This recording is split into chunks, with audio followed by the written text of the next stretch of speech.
13 korban tewas ledakan amunisi tidak layak pakai milik TNI Angkatan Darat dibawa ke Rumah Sakit Umum Daerah Pamengpek, Kabupaten Garut, Jawa Barat. Satu persatu keluarga korban datang ke kamar jenazah untuk memastikan kerabat mereka. 4 anggota TNI yang menjadi korban berhasil diidentifikasi pada Selasa dini hari. Jenazah pun langsung dibawa keluarga. Sementara itu, 5 warga sipil yang menjadi korban juga telah berhasil diidentifikasi. Tetapi jenazah belum diizinkan untuk dibawa keluarga karena masih diperiksa oleh tim DVI. Kalau yang udah teridentifikasi dari anggota ada 4 orang, dari masyarakat sipil ada 5 orang. Oh, 5 orang. Jadi 9 ya Bu ya? Sudah bisa berapa Bu yang belum bisa diidentifikasi? 4. Sudah bisa diserahkan ke keluarga belum? Belum. Masih harus diperiksa sama tim DVI. Kapuspen TNI Maizen Kristome Sianturi bilang lokasi pemusnahan merupakan lahan milik BKSDA Kabupaten Garut yang sudah rutin digunakan untuk memusnahkan amunisi kadaluarsa. Sementara itu, warga yang ada di lokasi kerap kali datang saat pemusnahan amunisi untuk mengambil sisa amunisi yang diledakkan untuk dijual. Kedepan TNI akan mengatur lebih ketat untuk memperbolehkan warga memasuki lokasi setelah proses peledakan selesai. Informasi awal yang kita terima, kebiasaan masyarakat di sana adalah apabila telah terjadi pemusnahan, peledakan, maka mereka akan mendatangi tempat itu untuk mengambil logam, ada kuningan, ada tembaga, ada besi, sisa dari munisi yang ledakan tadi. Setelah dikumpulkan ini akan menjadi nilai jual, ada nilai jualnya, dijual ke tempat pengepulnya, ya munisi, ada kuningan, ada tembaga, ya. Nah itu kan jadi duit ya gitu ya, jadi ada nilai keuntungan. Nah itulah yang analisis kita yang dicari oleh masyarakat untuk mengumpulkan logam-logam tadi. Ledakan amunisi milik TNI bukan kali ini saja terjadi. Beberapa waktu lalu, truk TNI bermuatan amunisi terbakar dan meledak di Tol Gempol Pandaan, Pasuruan, Jawa Timur. Truk saat itu membawa sejumlah prajurit TNI yang baru saja purna tugas dari Papua. Akibatnya, 1 anggota TNI meninggal dan 1 lainnya terluka. Tim Liputan, Kompas TV.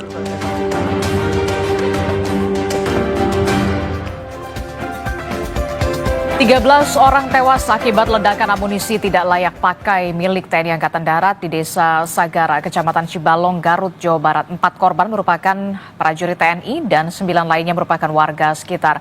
Sebelumnya, truk bermuatan amunisi milik TNI juga meledak di Tol Gempol Pandaan, Pasuruan, Jawa Timur yang mengakibatkan 1 prajurit tewas. Apa yang harus dievaluasi dari rentetan kejadian ini? Kita bahas bersama di pagi hari ini melalui sambungan daring bersama Kepala Badan Intelijen Strategis Kabais TNI tahun 2011 hingga 2013, Laksda TNI Purnawirawan Soleman Ponto, dan juga ada Guru Besar Politik dan Keamanan Universitas Padjadjaran Bandung, ada Profesor Muradi. Selamat pagi Bapak-Bapak. Selamat pagi Pak Ponto, pagi. Pagi Pak Muradi. Pagi. Oke, saya mau ke Pak pagi. Ponto dulu. Pak Ponto, ini kan Ya. kalau kita lihat ya, rentetan kejadiannya ini kemarin begitu dan sepekan yang lalu juga ada peristiwa serupa begitu ya. Kalau kemarin ini ada 9 warga sipil bahkan yang menjadi korban dan 4 prajurit TNI begitu. Nah, yang jadi pertanyaan besar, mengapa kemudian warga sekitar ini bisa sampai ada di lokasi pemusnahan amunisi yang memang seharusnya clear area di sana? Ya begini, masalah pemusnahan ini kan bukan kali ini terjadi ya, jadi sering terjadi. Nah, mengapa warga sipil itu sampai ke sana itu karena tentara ini terlalu baik hati. Seperti disampaikan oleh Kapuspen tadi kan, bahwa masyarakat ini mencari sisa-sisa akibat setelah pemusnahan, ada kuningan, ada besi. Nah, karena baik hati tentara ya dibiarin aja. Padahal memang itu saya sangat yakin ada standar operasinya bahwa mereka tidak boleh berada di situ dekat-dekat. Nah, tetapi karena baik hati, karena keseringan lama-lama ya sudahlah. Dikasih kesempatan untuk itu dengan ya ini risikonya.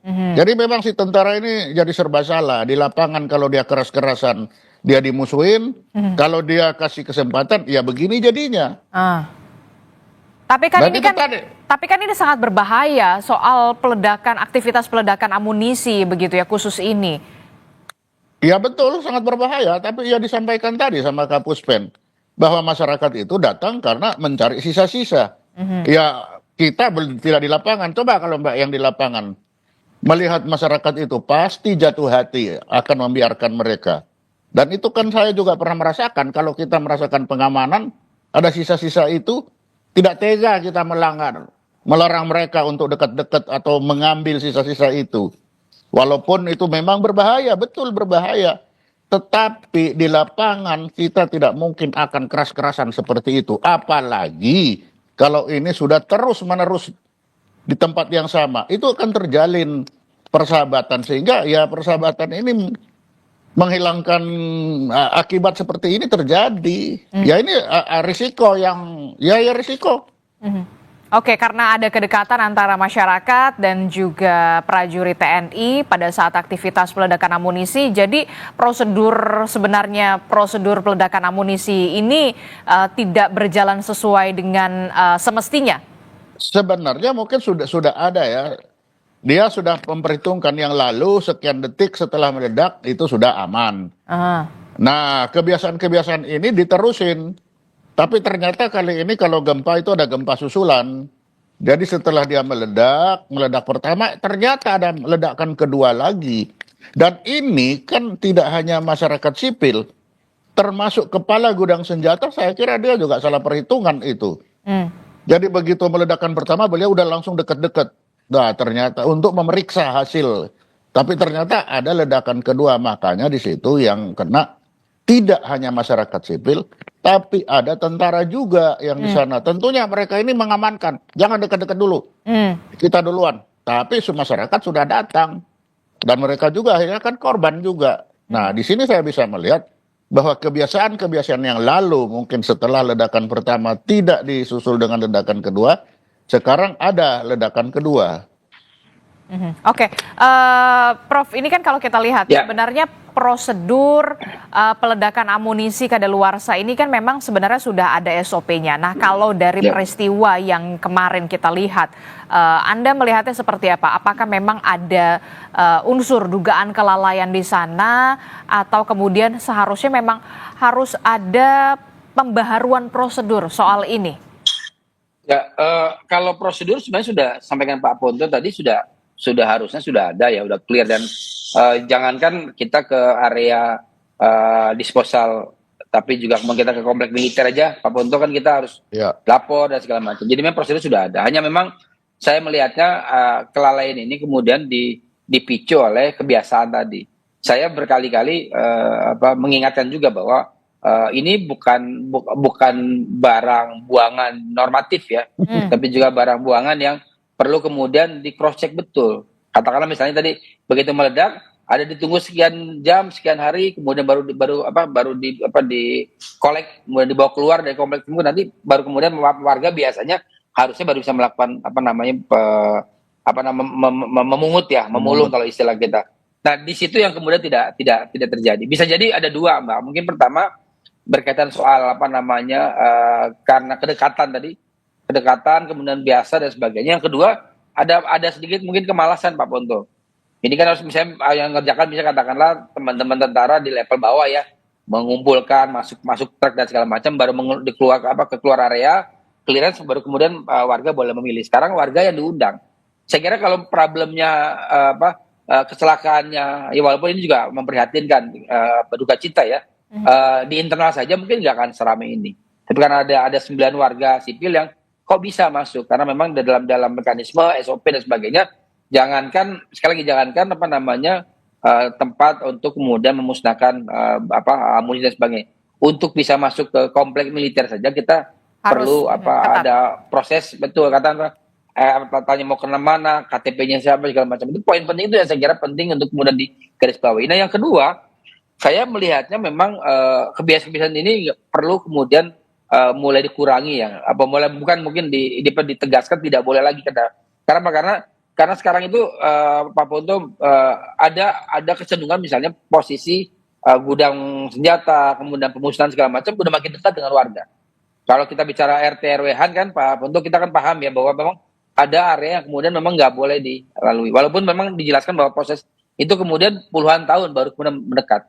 Nah, proses kedekatan ini yang saya kira perlu dilihat bahwa apakah memang perlu kita kemudian memindahkan tempat supaya jauh lebih dari warga, atau yang kedua memindahkan warga dari area tersebut. Karena apa? Karena kalau enggak ini akan berulang berkali-kali. Apalagi misalnya pola hubungan kedekatan antara tentara teman-teman TNI dengan sipil juga kemudian menjadi hal yang kemudian tidak bisa dibantah. Itu yang saya kira kasus kemarin di Pamempek itu menjadi viral dan menjadi bagian penting yang kita prihatin bersama seperti itu. Bagaimana respon Anda, Pak Ponto? Ya betul, memang itu adanya. Ya setuju saya, memang itu adanya. Jadi kalau kita kita lihat kemarin film, begitu meledak langsung berbondong-bondong pakai sepeda motor itu datang, kejar-kejaran. Nah itu. Jadi rupanya kemajuan teknologi juga ini mendukung. Kalau dulu mereka lari-lari jauh dari tempatnya, tapi sekarang jadi dekat karena datangnya pakai sepeda motor balapan dia ke sana. Ya ini karena kedekatan itu tadi, sehingga kedekatan akhirnya prosedur dilanggar. Betul, ada semua sudah ada. Tapi dinamika lapangan yang selalu seperti ini. Nah dengan adanya ini tentunya memang ini perlu kembali diingatkan, tidak hanya kepada tentaranya saja, tapi kepada orang-orang sipil ini. Kalau pada tentara sudah pasti semuanya itu ada itu. Tetapi begitu datang orang sipil, ya jadi jatuh hati. Dan kalau didukung lagi tadi kemalasan, ya bisa-bisa saja itu semua itu terjadi. Tapi kan Ya yang udah, kemudian kamu aja bersihin. perlu penegasan di sini adalah antara masyarakat dan juga TNI ini memang harus menjalin kedekatan, persahabatan. Tapi untuk di case-case tertentu, misalkan di aktivitas-aktivitas yang berbahaya semacam ini kan juga perlu ketegasan juga dari TNI, dari prajurit di sana.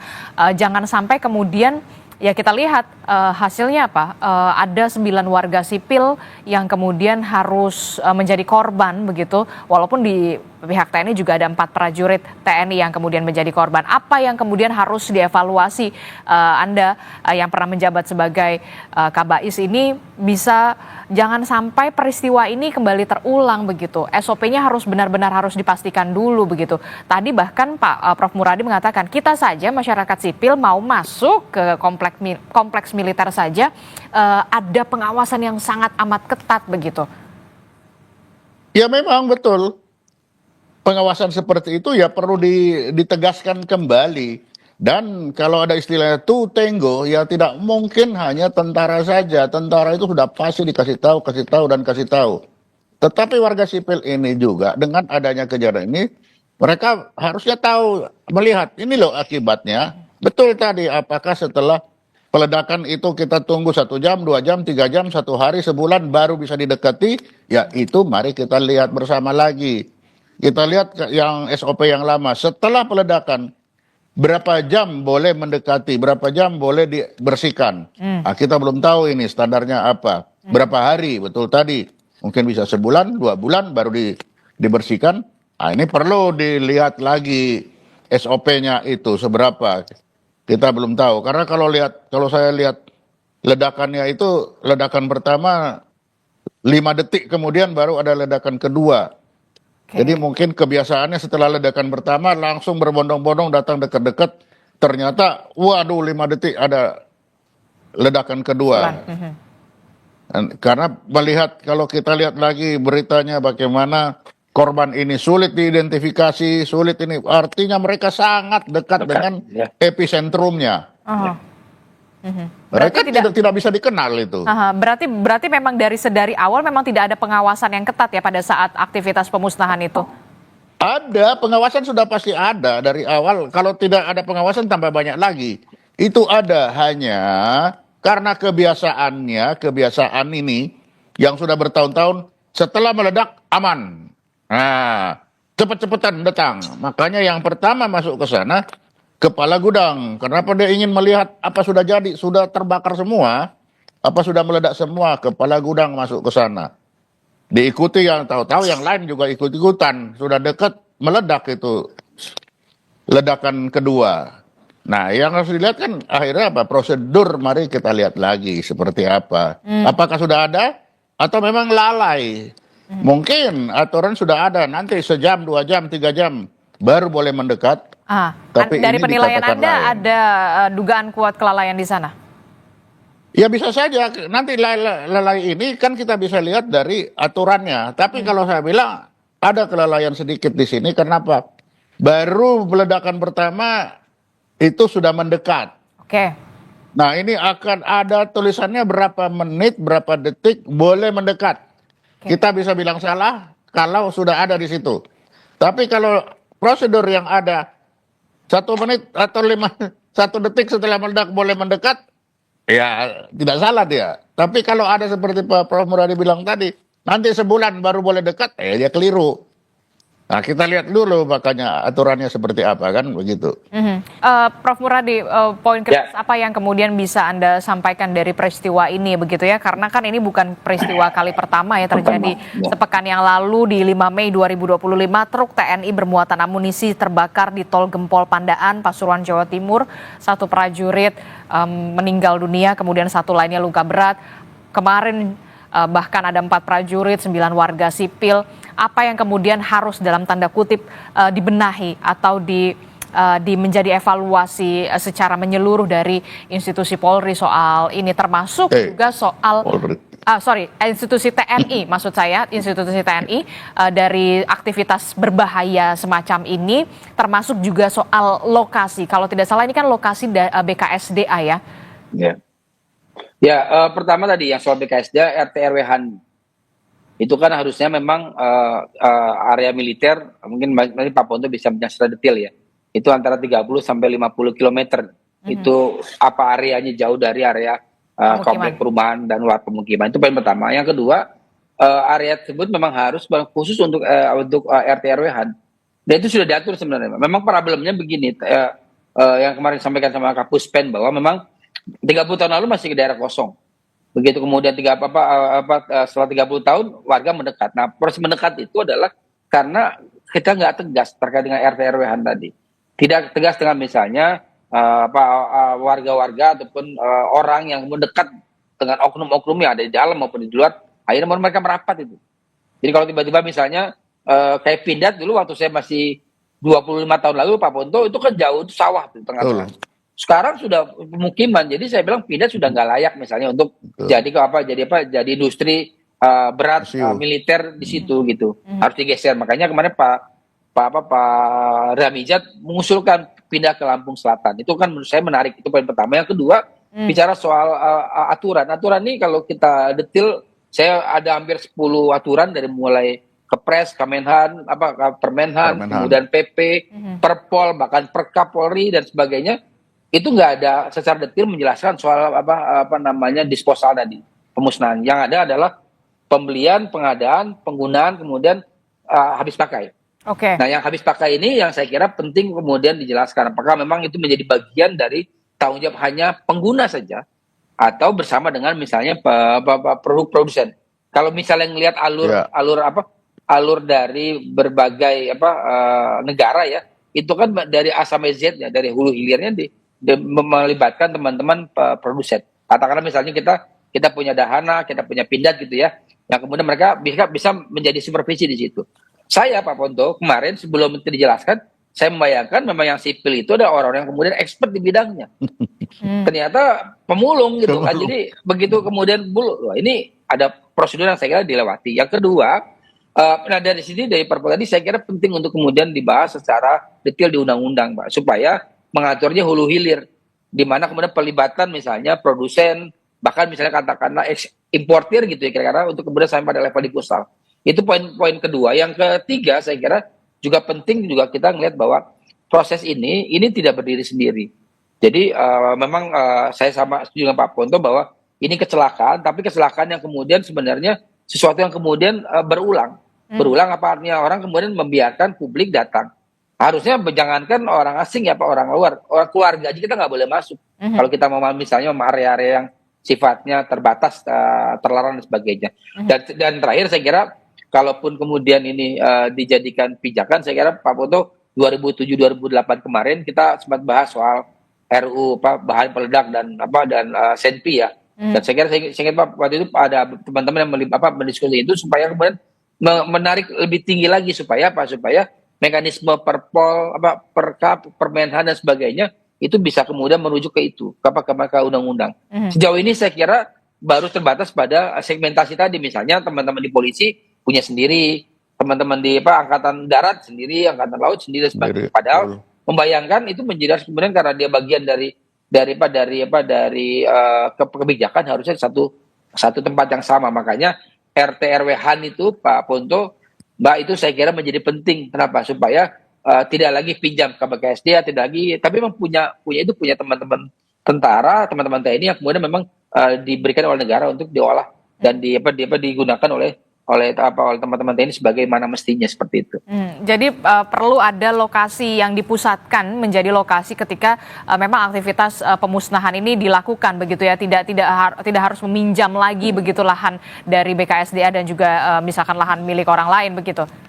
Karena di undang-undang di RT RW ada memang diberikan kewenangan itu, tapi kan saya tidak tahu apakah ini kemudian dimanfaatkan secara optimal atau tidak. Sejauh ini saya kira saya lihat aturannya ada di Jawa Barat, bahkan ada beberapa titik yang kemudian menjadi area yang memang diperuntukkan oleh teman-teman militer. Nah, artinya maksud saya perlu kemudian juga dilihat secara political policy ya, supaya prosesnya jauh lebih ketat dan lebih terukur. Terukur. Karena kalau misalnya dikasih ini loh, ada lahan, misalnya lahan 20 hektar gitu untuk AB dan sebagainya. Kalau itu kemudian tidak dikuatkan dengan political policy yang jauh lebih ketat, ini tidak akan diolah dengan baik, Mbak. Artinya apa? Artinya memang yang dikhawatirkan oleh Pak Ponto, oleh teman-teman TNI akan kejadian berkali-kali.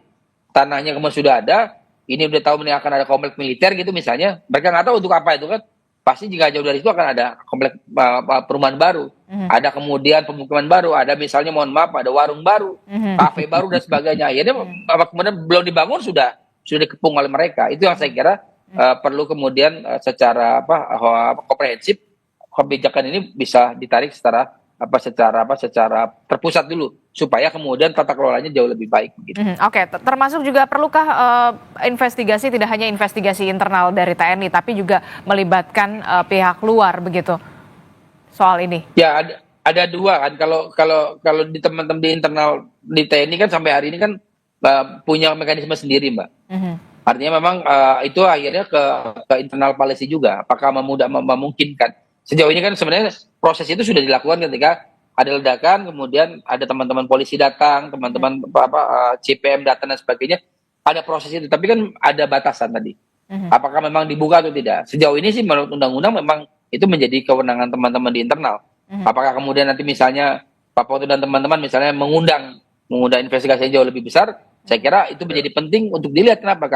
Karena ini akan menjadi ukuran teman-teman di luar juga melihat kita menata kelola alutsista dan sebagainya. Kenapa? Karena dalam proses tadi yang saya bilang hulu hilir tadi dilakukan, itu akan menjadi ukuran bahwa Indonesia secara negara memang sudah layak misalnya untuk bisa menjadi pasar, menjadi produsen yang jauh lebih baik di masa akan datang begitu. Oke, terakhir saya ke Pak Ponto. Pak Ponto, evaluasi apa yang harus dilakukan oleh internal TNI, jangan sampai kemudian peristiwa ini kembali terjadi lagi, termasuk juga soal tata kelola alutsista yang juga sempat tadi disinggung oleh Prof. Muradi.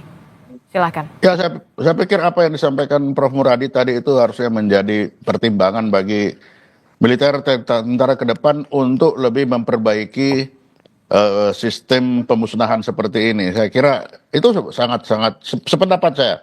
Karena bisa terbayang kalau rudalnya angkatan laut itu sampai begitu dia expire terus mau diapain itu. Nah, jadi sangat dibutuhkan dari produsen. Bagaimana kalau ini tidak sampai selesai terus mau diapakan? Jadi saya sependapat dengan Pak Pramuradi. Saya kira itu menjadi menjadi pertimbangan lah bagi pemerintah atau bagi Panglima untuk mengikuti itu, gitu.